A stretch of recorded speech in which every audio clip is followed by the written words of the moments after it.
We lived here in 2016 and 2017. We were here just about 2 years and 11 months ago is when Theo's doctor called and told us that he'd been lead poisoned. You shouldn't have to look at your child and wonder what their potential could have been. You shouldn't have to look at your child and wonder, could they make friends easier if they didn't instantly snap into a rage because that part of their brain was damaged.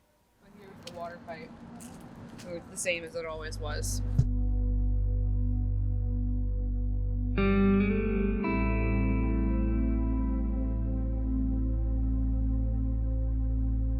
The way that we confirmed it was the water, that his lead level was 6.6. We stopped him drinking that water ever again.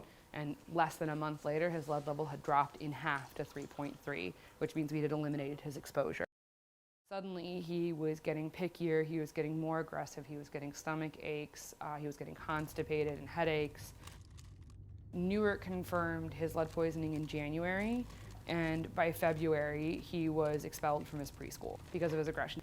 But between 2.5 and 3.5, he was diagnosed with ADHD, he was diagnosed with autism, and impulse control issues and pragmatic language use, and from everything the doctors told us is that he may have always had those problems, but they were absolutely a positive that the lead poisoning didn't help him with those at all, especially with the ADHD and the impulse control.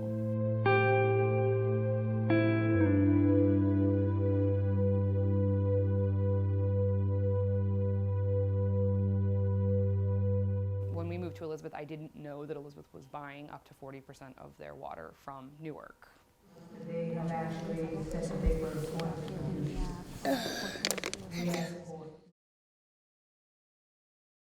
We've seen in Flint, we've seen in DC, we've seen in Chicago just how easy it is to manipulate the results of the lead and copper rule testing. Okay, my name is Anthony Diaz, and I'm one of the co-founders of the Newark Water Coalition. The distrust in the system comes from the misinformation that has come out of the city. Mm-hmm. So the city saying the water is fine, it only affects this area, not the other area, but testing has shown its effect. There's different pop-ups all across the city that it affects the entire city of Newark.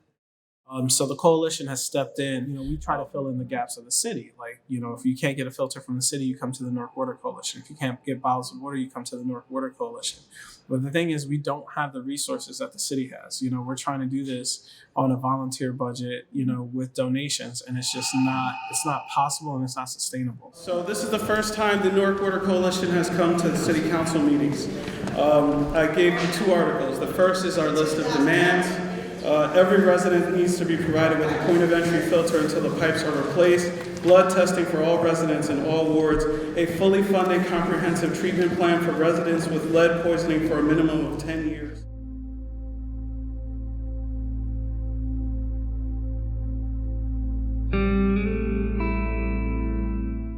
You know how they came back and they said that there was 41 parts per billion of lead in that house? Mm-hmm. Do you remember how we used to wash your sister with bottles of water that we couldn't afford because we were on food stamps because we were afraid she'd drink it and get hurt like you did? How many days a week do we have people come to the house and deal with you and help you learn how to behave because it's hard because the lead made it hard for you? And you see, this is not 5 days a week. The pain we've had with Theo, I don't want any other parent to have to go through that.